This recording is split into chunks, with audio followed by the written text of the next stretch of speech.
Stop doubting religious dogmas, my friend, because there are also scientific dogmas, according to this underrated guy, that lacks the spirit of inquiry. So why not start it? Worldview of most educated people all over the world are first that nature is mechanical or machine-like.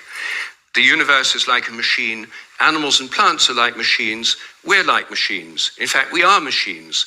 We're lumbering robots. I found his analogy of machines quite unfavorable here because machine is something that can work without getting tired and have certainty in its mechanism. But that isn't altogether true with natural laws. Second, matter is unconscious. The whole universe is made up of unconscious matter.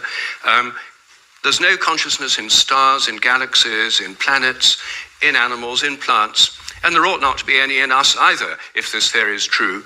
Again, he isn't coherent with his analogy. You can see here the meaning of consciousness.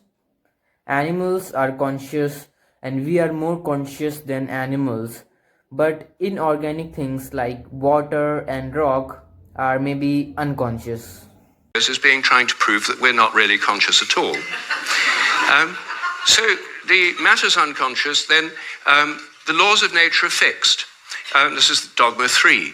The laws of nature are the same now as they were at the time of the Big Bang, and they'll be the same forever. I don't think anything is fixed. Natural laws haven't been constant either, like Newton's prevailing absolute time was later proved as erroneous by Einstein's general theory of relativity. Who knows, maybe Einstein theory also get debunked in future. Dogma 4, the total amount of matter and energy is always the same. It never changes in total quantity, except at the moment of the Big Bang, when it all sprang into existence from nowhere in a single instant. Well, I can't prove this. I am not apt here to dispute with the great energy mass equivalence. It's too intricate for our business here, so I can't make any judgment for his proposition. The fifth dogma is that nature is purposeless. There are no purposes in all nature, and the evolutionary process has no purpose or direction. I have a reason in creating this video. You might have clicked this video for a reason. He has written this book for a reason, and I don't think natural laws are without a reason. Dogma 7, memories are stored inside your brain as material traces. Somehow everything you remember is in your brain in modified nerve endings, phosphorylated proteins. No one knows how it works, but nevertheless... Yeah, how memories work is still one of the deepest conundrums of neurology. But we know that memories are stored in hippocampus.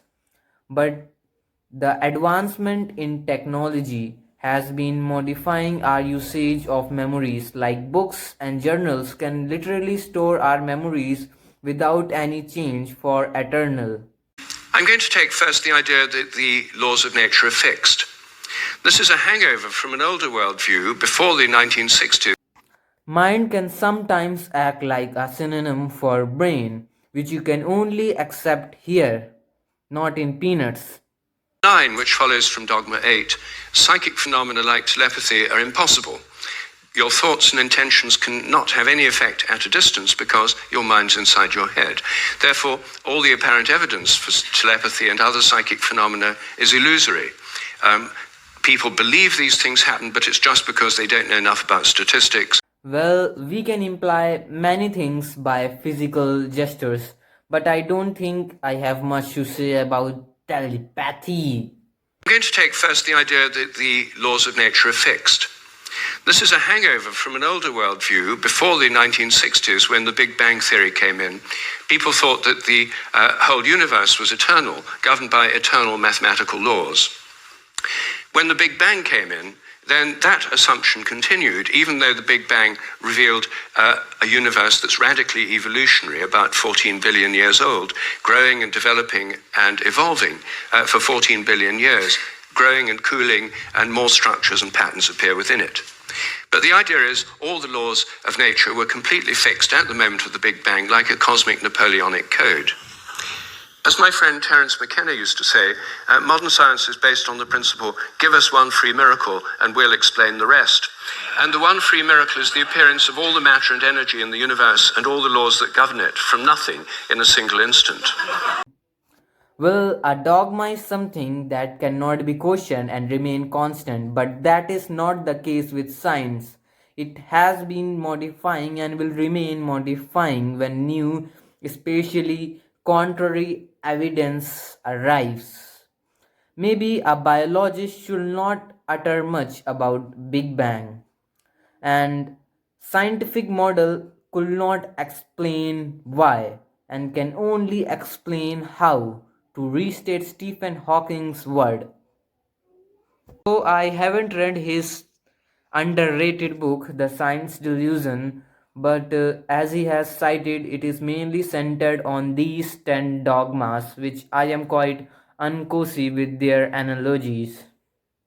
However, this guy had definitely thought something different, like challenging science with its widely accepted facts and beliefs like Big Bang Theory, plate tectonics, evolution by natural selection, quantum mechanics, heliocentrism.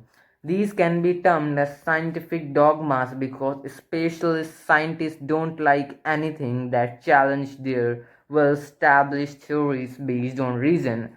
After all, a scientist is not a person who gives right answer. He is the one who asks the right question, to state C.L. Strauss.